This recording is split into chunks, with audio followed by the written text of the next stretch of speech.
ഇതാണ് turtle vein. വീട്ടിൻ്റെ മുകളിൽ പന്തലിച്ച് പൂത്ത് കൊലച്ച് നിന്നുണ്ടായിരുന്ന സാധനമായിരുന്നു.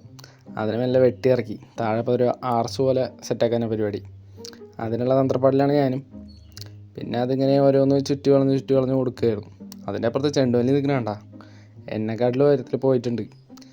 പിന്നെ അതൊക്കെ അങ്ങോട്ട് വന്ന് പൂത്ത് കൊലച്ച് കഴിഞ്ഞ സമയത്ത് വെട്ടി പാടാക്കി വെച്ച് അതിനൊക്കെ. എന്നിട്ട് ഈ സാധനം കറക്റ്റ് കയറിൽ കൂടെയൊക്കെ പടർത്തി വിട്ട്. ഇതുണ്ട നമ്മുടെ തക്കാളി അന്നുകൊണ്ടെന്ന് വെച്ചത് കഴിച്ചു തുടങ്ങിയിട്ടുണ്ട്. ഇതിൻ്റെ ഇടയിൽ കൂടെ സബ്സ്ക്രൈബ് ഒന്ന് അടിച്ചിട്ട് പോട്ടാ. പിന്നെ ഈ പാത്രത്തിൽ കിടക്കണതില്ലേ, അത് ഇന്നലെ പുറത്തു പോയ സമയത്ത് അവിടെ നിന്ന് വലിച്ചിട്ട് വന്നതാണ്. മോഷിച്ചിട്ട് വന്നു എന്നൊക്കെ വേണമെങ്കിൽ പറയാം.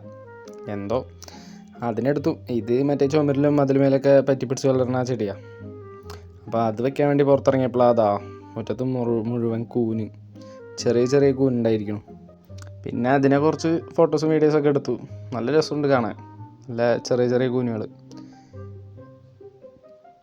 എന്നിട്ട് പിന്നെ കിണറ്റിൻ്റെ സൈഡിൽ തന്നെ ഒരു ചെറിയ വടി എടുത്തിട്ട് ചെറുതായിട്ടൊന്ന് കുത്തിക്കളച്ചു. എന്നിട്ട് നമ്മുടെ ഈ സംഭവം ഉണ്ടല്ലോ, എൻ്റെ പേരൊന്നും എനിക്ക് കറക്റ്റ് അറിയില്ല, അതിനങ്ങോട്ട് വെച്ചു. കുറേ നാളായി വിചാരിക്കണം അത് വെക്കണമെന്ന്. പിന്നെ അതങ്ങോട്ട് വെച്ച് കൊടുത്തു. വെള്ളം ഒഴിച്ച് കൊടുത്തിട്ടുണ്ട് കുറച്ച്.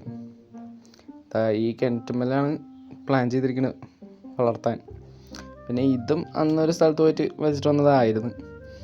അതപ്പോൾ മറ്റേ മീനിൻ്റെ തൊട്ടിയിലിട്ട് വെച്ചിട്ടുണ്ട്. അപ്പോൾ അത് വേരൊക്കെ പിടിച്ച് തുടങ്ങിയിട്ടുണ്ട്. തെർമക്കോളിൽ വെള്ളത്തിൽ മുക്കിയിട്ടതാണ്. ഇതും ഒരു തരം വാട്ടർ പ്ലാന്റ് തന്നെയാണ്. ഒരു തണ്ട് കിട്ടിയപ്പോൾ വെച്ചതാണ്. സംഭവം അടിപൊളി വരുന്നുണ്ട്.